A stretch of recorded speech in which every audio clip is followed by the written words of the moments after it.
Hello and welcome to this little tutorial where I'm going to be showing you how to set up the Citra emulator for all your 3DS game needs.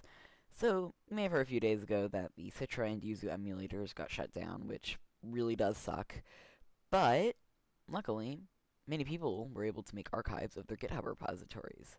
I am one of those people, alongside many others. So you can download this file from the description. If you don't trust me though, feel free to go out of your way and find a Windows binary is what you'll be looking for.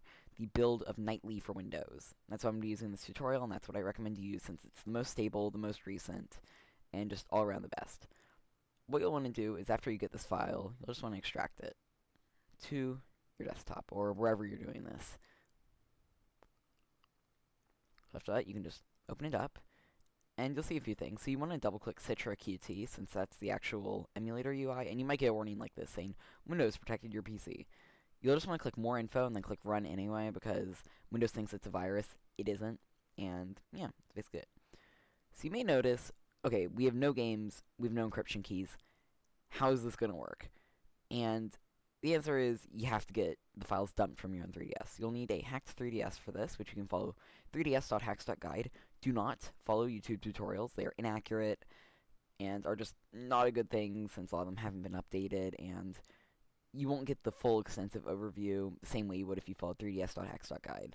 So go through this and you'll be able to install a piece of software known as God Mode 9 that will really help us in what we're doing. So I'm going to wait for you to go to do that, and then I'll demonstrate it.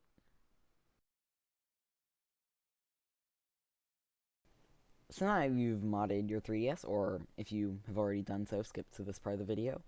You'll want to dump the keys from your system and also a ROM so we can actually, play your games.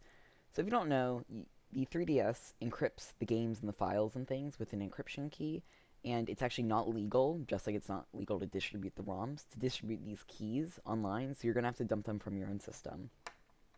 So you want to download the script, also in the description. If you want a copy of this, it is in the original source code in, I believe it's the dist/dump keys folder if you want to go find that.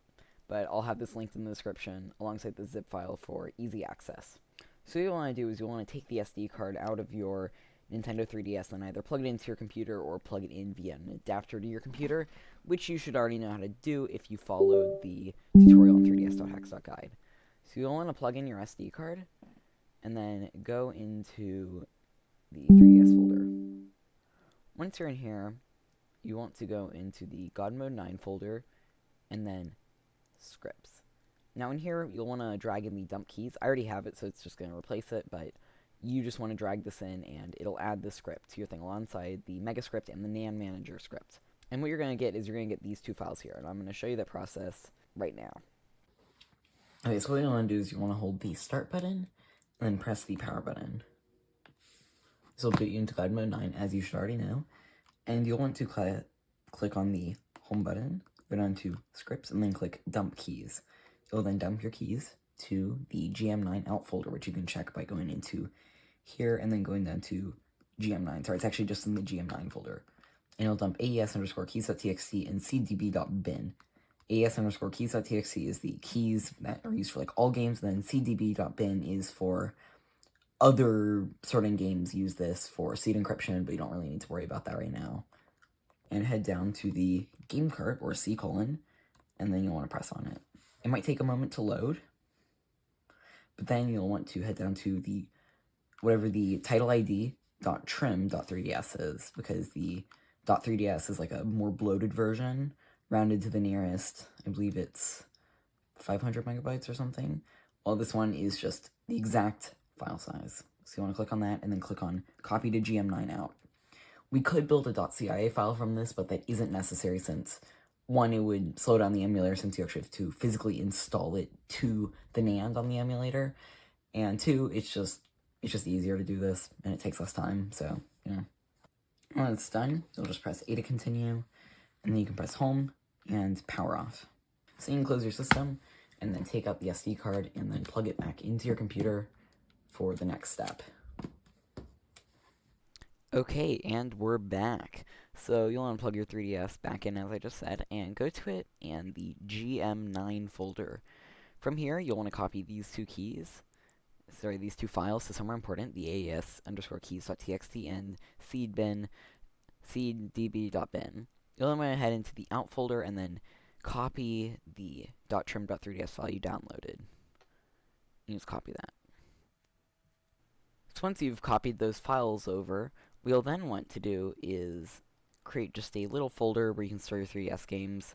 I'm just going to make it on my desktop for now, but you can really add this anywhere on your computer, preferably somewhere where you have quite a bit of storage. You'll then go back to Citra and add new game directory. You'll go to wherever your games are stored and click Select Folder. You'll try and double click on it, but it'll say your ROM is encrypted. And this is because, in general, 3DS ROMs are, once again, encrypted. So this is where these two key files we'll use come in handy. So what you'll do is you'll click on File, open Citra folder, and then go into sysdata. You'll then copy, or just move, those two files into here. From then you should be able to just double click. Sorry, you'll have to restart Citra. And then all of your ROMs are in there. So you might see this little network access. You'll just want to click allow to this. Here we go! And then you'll have Citra set up. So now it's time you can connect, say, a Bluetooth controller to your computer, or really anything else you can use, but I'll just demonstrate with the old touchscreen. And yeah, I hope that's pretty much everything. So hope you have fun with your time in Citra.